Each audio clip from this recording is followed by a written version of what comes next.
welcome to the Disrupt Education podcast. Allie, how are you doing? I hit a big milestone this weekend, Peter, with skydiving. I got to 100 jumps. Kind of a big milestone in the skydiving community. So it was a fun weekend. If everyone on the podcast has been kind of following along, yeah, when this comes out, who knows how many I'll be at, but we're at 100 as of before December. So that's exciting. Jumping out of planes, right? So speaking of jumping out of interesting things, I'm going to introduce our guest today.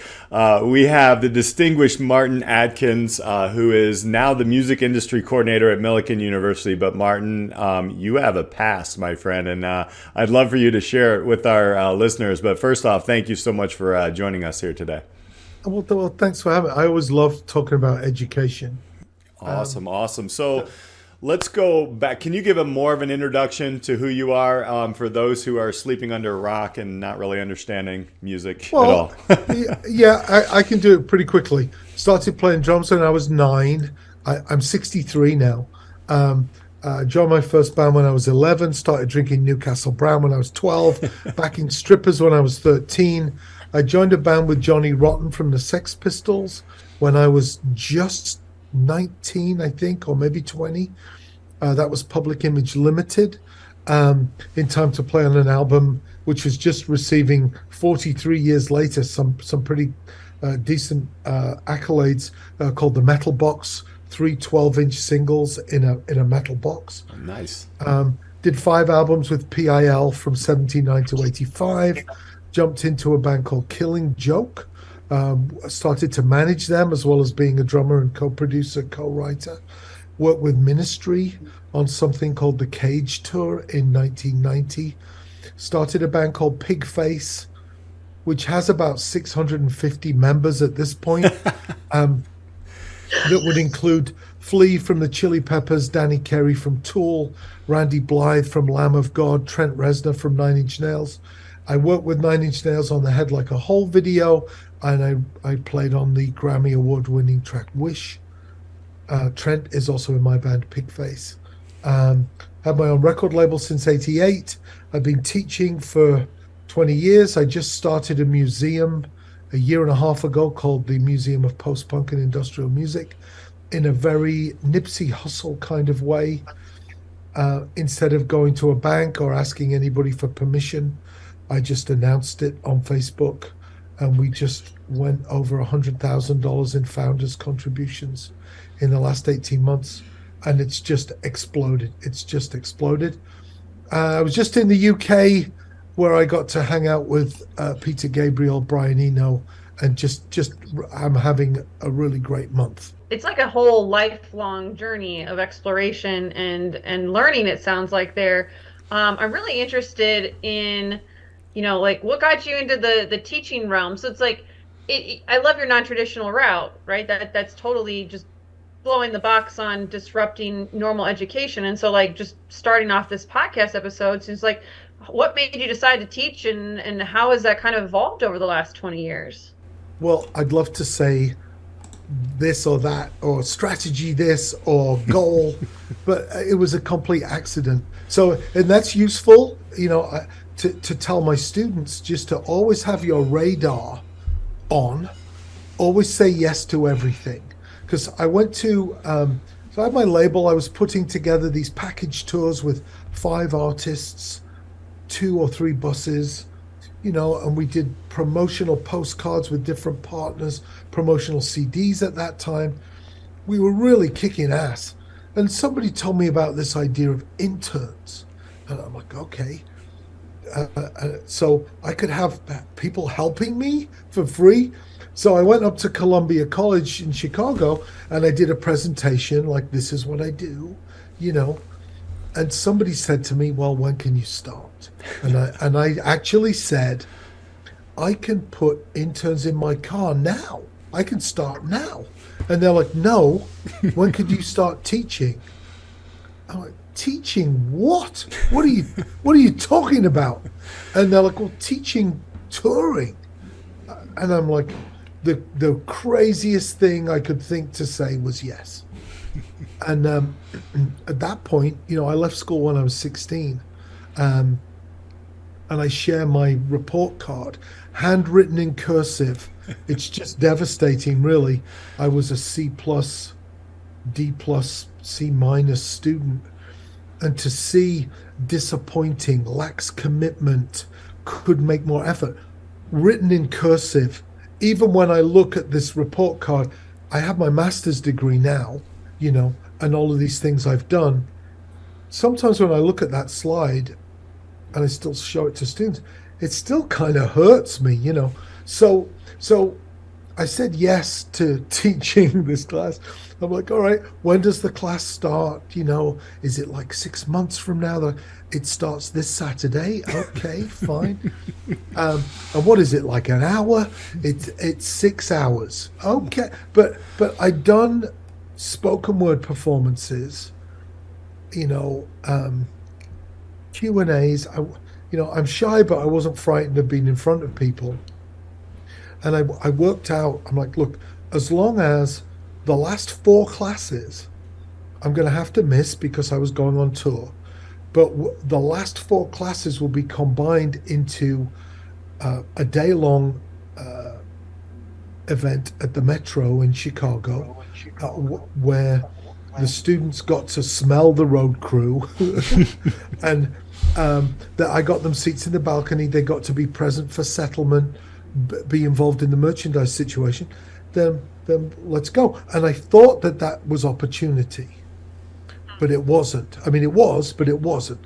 I walk into the first class and I'm like, oh, everybody's got this book. I'm like, oh, what's the book? And it was Touring Live Entertainment and Theatre, written in 1960 by somebody. So I'm like, well, we're not using this book. And what are you guys doing paying all this money? How would you allow yourself in this field to have somebody use this book from 50 years ago? So I started to write my own book. And finished a book called Tour Smart, which became an Amazon bestseller. I thought that was the opportunity, but it wasn't. Then all of these speaking opportunities started to come in. I went to Norway 5 times. I keynoted Melbourne Music Week. I did all of this stuff. South by Southwest next year will be my 13th or 14th. So it's an interesting lesson, if you like, in just being open to opportunity, not pretending you understand. There's no straight line from A to B, and just doing it.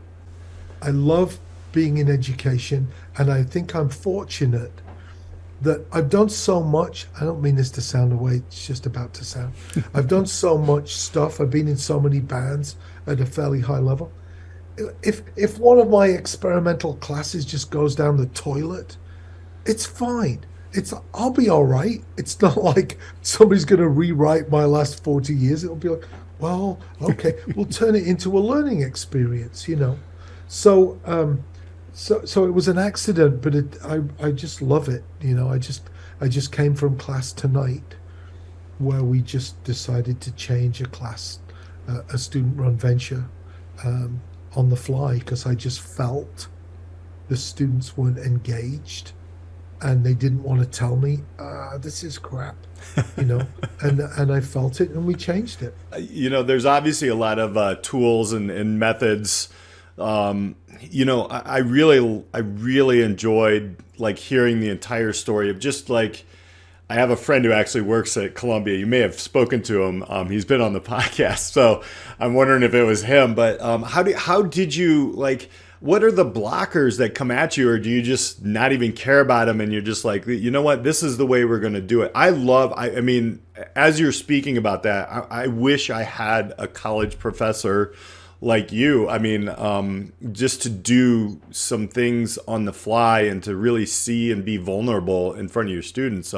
What are some of the other kind of interesting tools and methods that you, in these speaking engagements, because these are the things that a lot of people want to hear from somebody who has made it in the industry, and now bringing it back and saying, guys, let's get out of this classroom. Let's get out of this book from 50 years. So I really enjoyed everything keeps changing. So it's so much work.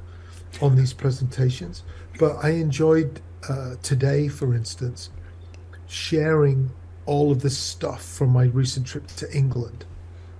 And that went from, oh, here's a picture of me and Peter Gabriel, to like, oh, here's apple and pear crumble or cobbler, they call it, with custard, and people are like, why are you showing us this slide? I was like, because this is awesome, and now you're hungry, deal with it. But the whole beginning of my presentation this morning was like, there were so many reasons for me not to go to England. And I'm shy, so I'm going to be in all of these situations. And okay, I'm being made a fellow of this organization. That's cool, but like, there's a lot going on. The museum's exploding. Do I really need to get on a plane? I had back surgery a year ago. I can come up with all of these reasons, And then the pound was fluctuating against the dollar and whatever, and I emphasize to the students that my own shyness, I could feel it sometimes working behind my conscious self to F things up on my behalf, oh, the pound's fluctuating. This will be a good out clause, oh, I just can't make it, and really, I'm just shy. So I detailed all of these amazing things that happened that I didn't know were going to happen, that were unexpected and fueling to me and to other people and to relationships and planting seeds for the future. But all the time, this was hanging in the balance. I'm pretty good at coming up with 5 different ways for something to benefit. But I think, so going back to the tools for the class, just being honest,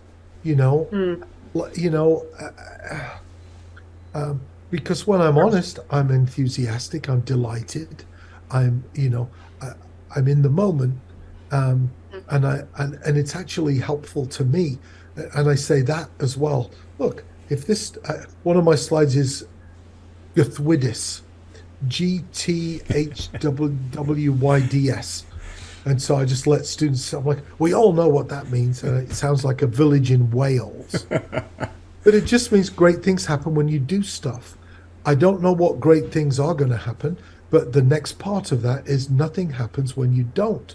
And I can guarantee that, we don't know what cool stuff or crappy stuff will happen when you're in the middle of something else, but you deal with it. And actually, the guitarist from Public Image Ltd died on the Friday that I arrived in England. We found out on the Saturday, and my first presentation was the Sunday. So but to deal with that in the moment was unexpected and turned out to be a blessing.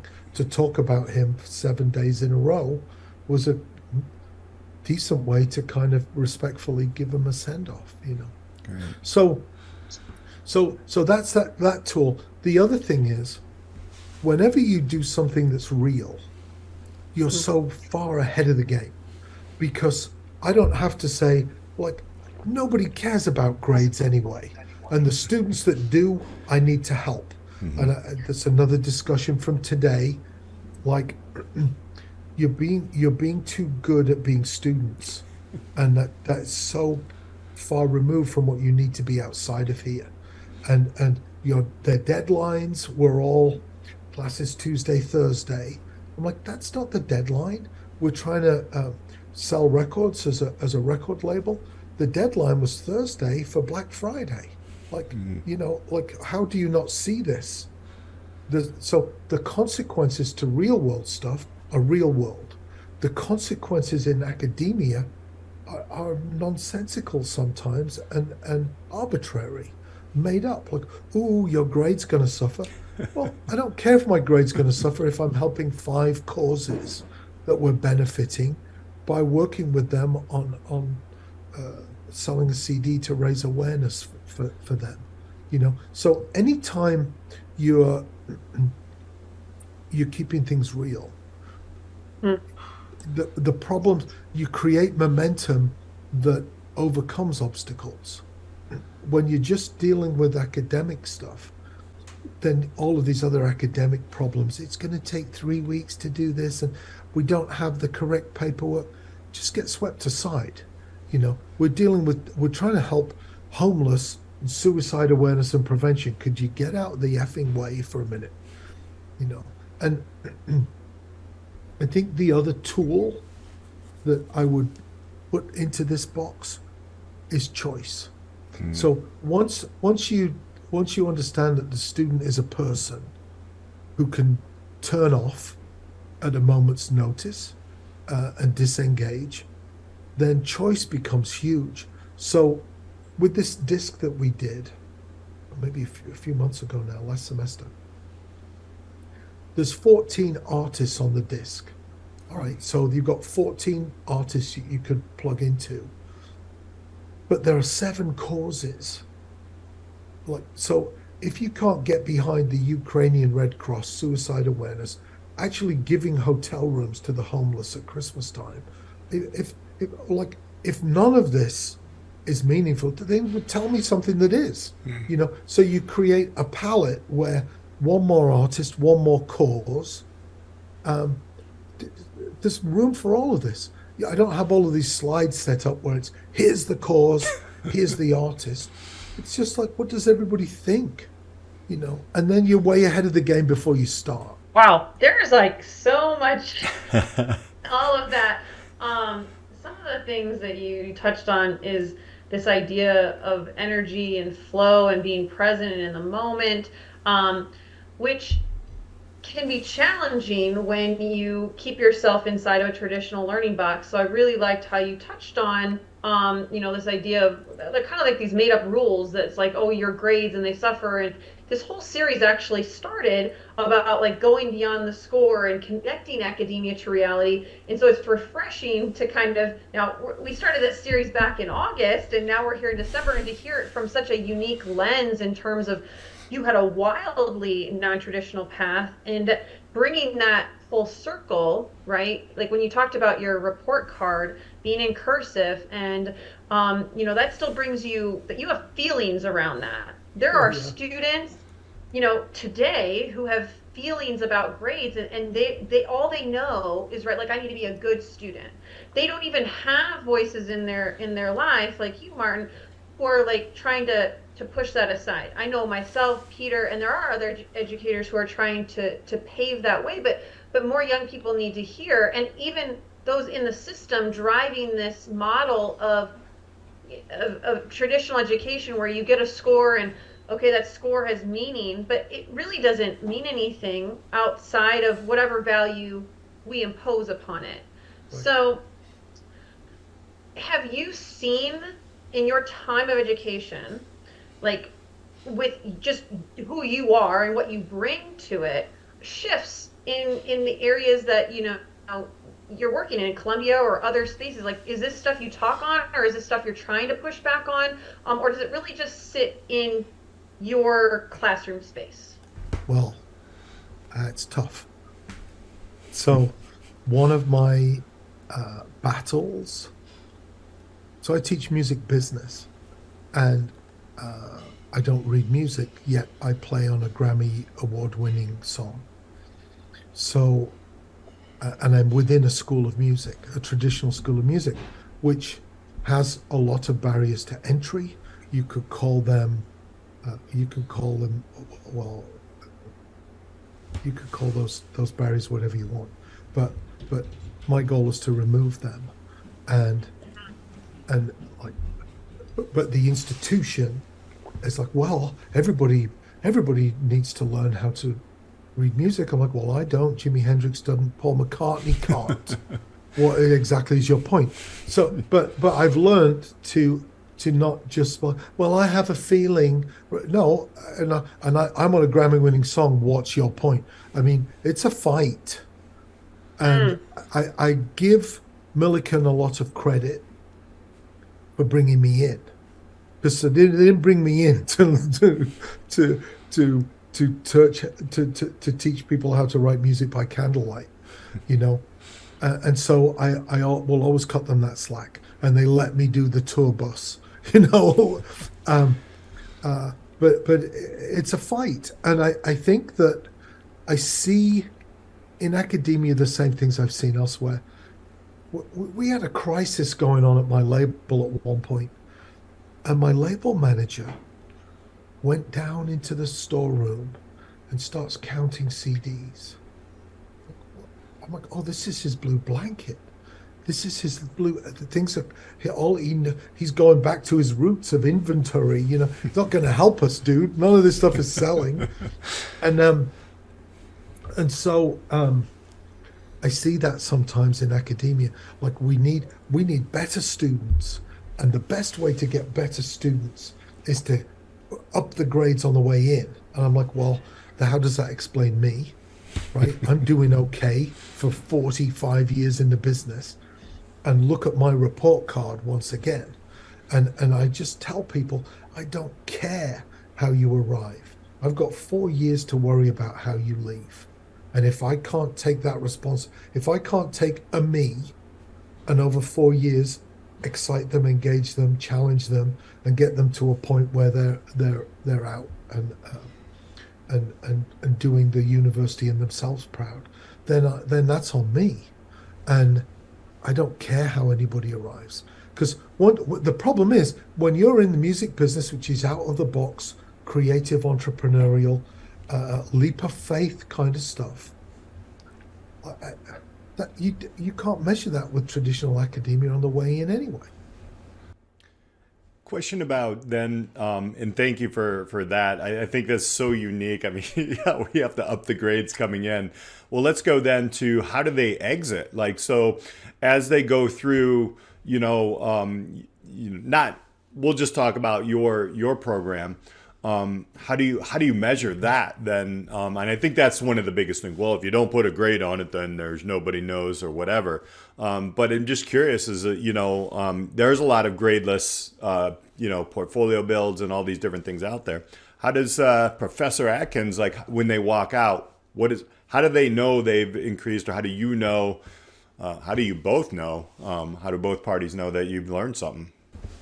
Well, I think the measurement, there's only one measurement of success, and that's a good chance at a fueling job, like a fulfilling job. That's the only measurement. So, and I think that we talk about that on the front end, like investment in education. Everything implies you're going to get this, or you get, like, otherwise, why would you spend the money and the time to do this if it doesn't get you somewhere? And but then when it comes to guaranteeing that, everybody backs off. But that's my yardstick. So there was a 1 internship requirement in music business at Millikin, and now there's 3. And the only reason it isn't 5 is because everybody's heads exploded when I said 3. But eventually it will be 5, and because internships are how we get jobs. And I've got lots of examples of students who came through the program, and one student who was my assistant for 2 years, and it takes that extra to be ready, So we thought the internship program was a heavy lift, so we created an internship theory and strategy class to talk to them about the importance. And so when they do, so never mind a job, internships are difficult to get, So let's start thinking about this day one, which changed from students were like, I'm graduating next semester. Oh my God, I still have to do that crazy internship thing. And it was a last minute, hurried, my Uncle Steve has got a tennis ball business, and that's like music. No, it isn't, but So when we start them in the first semester talking about this stuff, then they've got time to work their way through it. And it'd be great if there was 3 more people working on this program with me, because it's a lot. Jobs are relationships. I'm fortunate because there are people who like some of the bands I've been in. I have my own brands of coffee through Dark Matter. I can like, hey, maybe somebody doesn't want to see me to talk about internships. They're like, oh no, he's bringing bags of coffee. We have our own whiskey at the museum, so it's like, oh no, he's got us again. Body blow, body blow, body blow. Like by any means necessary. And then the other thing that I do, that a couple of things I do that are different, that even when students are thinking about coming, like, all right, here's my cell number. That's my cell. Don't call me. You could text me at 3 a.m. and I'll text you back. But I've got 4 kids and a museum. You know, don't call me. I'm not going to answer. If you want to talk to me, text me and we'll set up a time and I'll talk to you. But that's my cell number. I don't change my number the day you leave. I'm literally in your back pocket 2 years from now when somebody throws you a curveball at an interview. Run to the bathroom and be like, they've asked me about, you know, I'm here for you. And some educators have said to me, well, what? Well, that's so stupid. Why do you do that? Why wouldn't I? One of my students from 16 years ago had the #1 album in the Christian charts. And now I can reach out to him. Hey, come talk to my students. Right? Why? You know, my first intern actually is James Murphy from LCD Sound System. You know, like why wouldn't I? Why wouldn't you just stay in touch with all of these people? So I think those are the litmus tests for me of is this stuff working? I had a student who got a dream job at a dream place, like a record label called Bloodshot. She loved alt country. They're an alt country label. She wanted to be in the music business, and she loved bourbon, and so she worked at a bourbon distillery as a sales rep at one point. And Bloodshot Records got their own bourbon. It's like, oh my goodness, this is unbelievable. And I called her up a year ago. I'm like, how's it going? You know, just to check in. She's like, oh, I'm in real estate. I'm like, oh, I'm sorry. I'm sorry nothing worked out. She's like, oh, no. I'm using everything you taught me, and it kicks ass in real estate. And she was unhappy at the label. The routine was boring to her. And she had 7 closings in 1 week with this real estate company. I put her on a Zoom call with students. You know, that's transferable skills. And that's why I like to teach music business, because it works in show business, politics, real estate. Yeah. That's amazing. I think that just speaks to the word that's coming to me is like it's like a multiverse of opportunities and possibilities, and I think you seemingly naturally just like ebb into that. But one of the things that you said in there that really resonated, and I'm not sure if everyone caught it, is that you basically are talking about just starting something and figuring it out as you go, rather than just like mapping it all ahead of time. Because you said that this intern course class, you kind of backwards designed a need that you couldn't have anticipated until you started. And I think that idea of just starting can be limiting to people. They get in their head, and it's almost like, I don't know, I'll speak for myself, but as a student, you know, I felt like I was always waiting for someone to tell me what to do. And it took a long time for me to kind of uncover and kind of find my own motivation to just start and just do stuff and break the traditional mold. But it seems like you've never been in the traditional mold, which is really refreshing, because now you're kind of putting yourself back into a more traditional model, but you're like breaking it from the inside out and showing people like possibilities. So one of the questions we love to ask as part of this series is, and I'm very interested in your answer, I'm sure Peter is as well, is, you know, when you think about an educational model and how it could be designed to be even better, like dream up, you know, this perfect model that could serve more people, what are some things that come to mind? Like what would you put in that box? How would you reimagine education, and how we could better meet people in the learning space? I've been really lucky to have a few people take an interest in me. Ken Lopez at USC, John Harris at the Harris Institute in Toronto. So exactly what you're saying, just getting started. The brochure for the Harris Institute in Toronto says, on the first day of class, we started to build the classroom. I'm like, oh my God. So, right? That's mind-boggling, isn't it? No, we've got to get, I'm thinking blue on that wall and some comfortable chairs here, and then and you take a picture, and then you tell people, come to this classroom. No, you just, everybody roll up your sleeves, we're going to build the classroom. Those kinds of ideas are so liberating. There's a school in Copenhagen called Chaos Pilot, which is, it sounds like it should be like a barbecue place, right? Congratulations, you've graduated from Chaos Pilot. And their goal is to teach people to surf on chaos. Like, what? Like, okay. And I called the guy. We talked. I was over there and we talked for a while. And then I called him.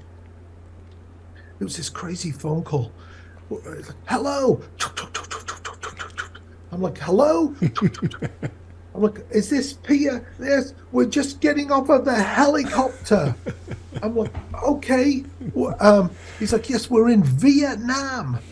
I'm like, okay. I didn't mean to call you on vacation. He's like, no. I'm here with students. Oh, wow. And I said, well, what are you doing? What's the program? He's like, I don't know. We're gonna do something. So I mean, that seems crazy. But I think an easy way to, so you could design this new thing that you're talking about, and here it is, and you know, everything's fine till what is that quote? Till somebody gets punched in the face. You know, the best plans don't survive boots on the ground. You know, so you could just, and there's one other thing, which is, and there's a name for this, and I don't know what it is. It sounds really scholarly. If I could remember this, I don't remember. but there was a committee at a university.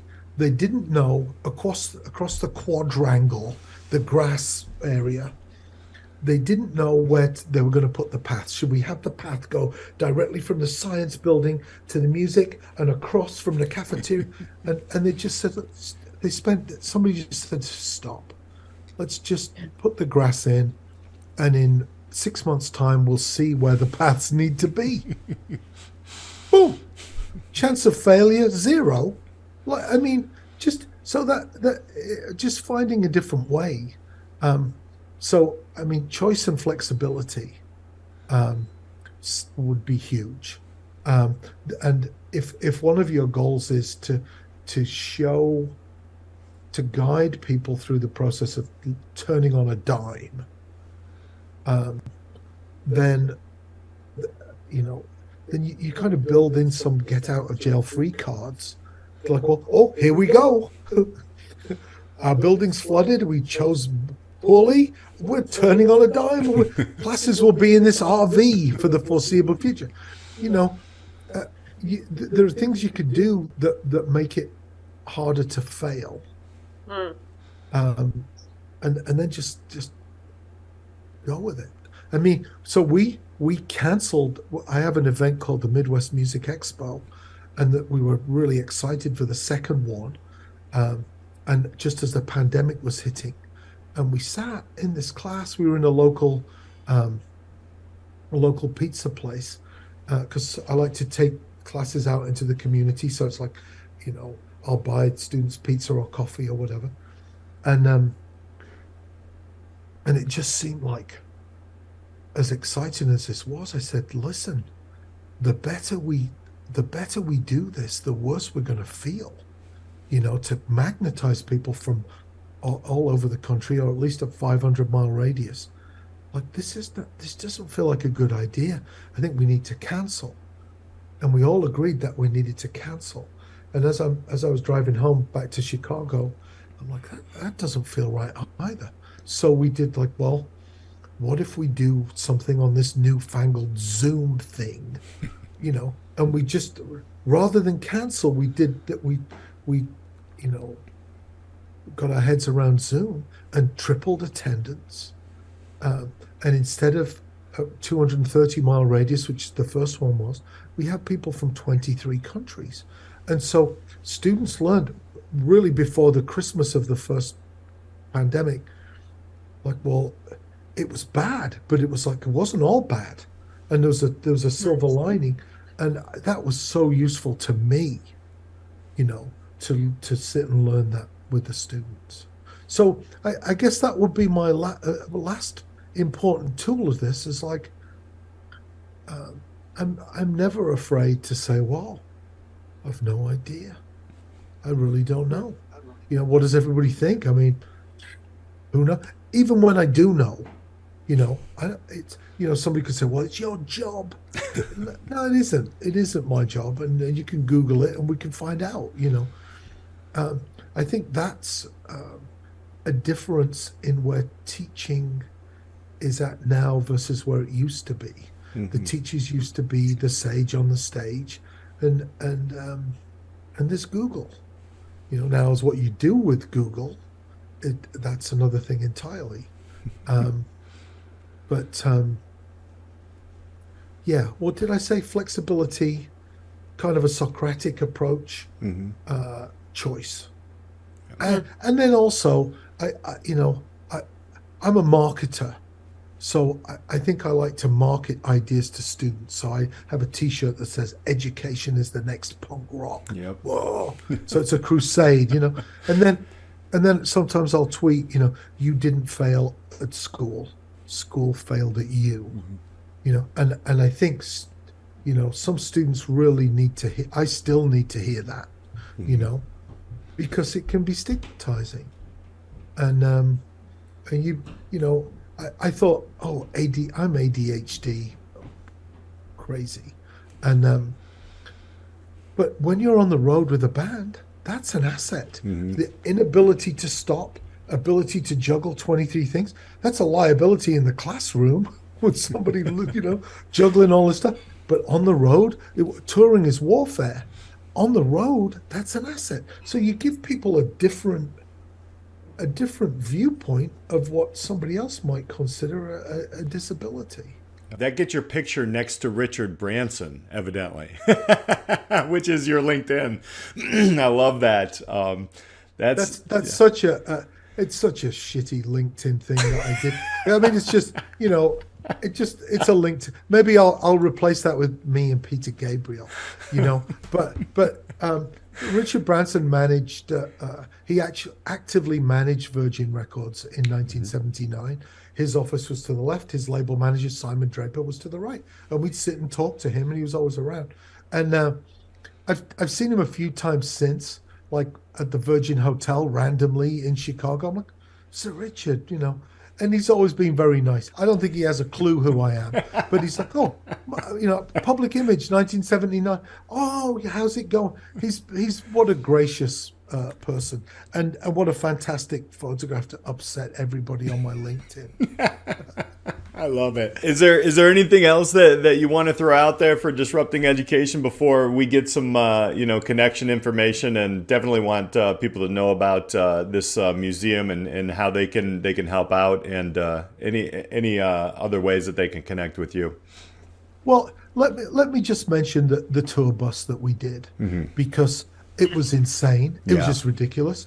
And so great things happen when you do stuff. I mean, I tell myself this stuff back. So I'm in the car park at Millikin, and it's like, careful what you wish for, because now I've got 2 tour buses on a tour. And Wendy Day called me. I know Wendy for a while. She's responsible for getting Eminem signed. Mm-hmm. I mean, she is rap royalty, and she's so smart and funny. And she said, I'm coming on this bus. I want to be a mentor to the students. I'm like, oh God, I'm really embarrassed to tell you, I don't have a budget. don't have a budget to bring you out, Wendy. I'm really sorry. She's like, oh, I don't care. I'm renting a car. I'll get my own. I'm going to follow your tour bus. I'm doing this damn thing, which is like, so if, if I put a budget together, and of course I put a budget together, but it didn't include anybody like Wendy, you know, great things happen when you do so. I actually said to Peter Gabriel, I'm like, am I right in thinking you would kind of fall backwards off the stage into the arms of your audience? And he's like, yeah. I'm like, I use that in class all the time. Like, sometimes that's what we're doing. And I said, I know you're not just randomly doing that. You've got like 6 people on walkie-talkies. He's going, get underneath.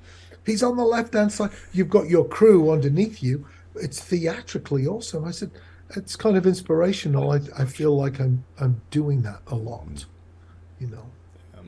So if you're not doing that, if you're not hopefully falling back into the outstretched arms of people, then maybe it's not risky enough to get people like Wendy to say, I'm in, right? If it's just like, yeah, this makes perfect sense. Well, I don't know if I'm interested, right? I want to be involved in something that's insane. One more thing. I've got to tell you one more thing. Friday morning, like, oh, we're going to do a Black Friday sale. I'm like, who cares? Everybody's doing a Black Friday sale. Differentiation, right? So we did a sale, 30, 60, 90, choose your discount. And so that lets me tell students, that's why music business is different than business, because we can do that. And I've got people saying, I didn't use any discount. I love you, Martin. I can't believe you're doing this. But other people saying, 3 years ago, you gave me a discount. I didn't need a discount now.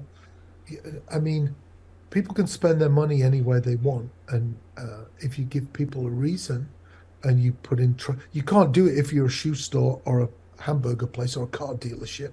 People say, 90% discount, give me 3. No. So all of those things together, you know. Final thoughts, Ali, because one of the last things, Martin, that I do remember, and it is burned in my head, is education is the new punk rock. And that was 2 years before the pandemic, Ali. So final thoughts, what do you got? Wow, I don't know how to sum up this episode totally, but the best mental image that I have is just plant the grass, wait 6 months, and 0% chance of failure. We'll know where to put the paths. I love that. Yeah. It's absolutely brilliant, and I think it's something that we can be less formulaic with education, and we can just lay the grass and let it grow, and then see where it takes us. So that's what I am taking away from this episode. So thank you, Martin. Tell us a little bit about how people can connect with you. We'll obviously grab some links and put them in the show notes about all the things that you're doing. But yeah, how can people learn more about Martin Atkins and the amazing things that you're doing around the world? Well, you can follow me on Twitter. I'm Martine with 4 E's, and I like to joke, just like the old days. I'm Martin .atkins1979 at gmail.com if anybody wants to email me. You can put my cell phone number up there as well. 773-590-0811. Don't call me. You can text me anytime you want. He's got 4 kids, people. Come on. Let's say. So, Martin, I want to thank you. And if you do follow this guy on Twitter, he has a unique way of waking you up. I do want to thank you so much for sharing, your amazing, I'll be honest, it's just common sense, but we need more of it. And it is amazing, and you have a great path. Not that everybody should go drinking Newcastle at age 13, but let's be honest, it could work, right? I don't know. Yeah, well, and I should mention, because I had 16 years sober, and then my dad died, and that kind of derailed that. But I think I'm like 19 months sober this go round. And there's so many alcohol-free options out there for people, if you have a taste for beer, like I sometimes have. Thank you so much. And thank you for being an amazing disruptor of education. For Ali Privet, myself, and Martine Atkins, we'll see you next time on Disrupt Education.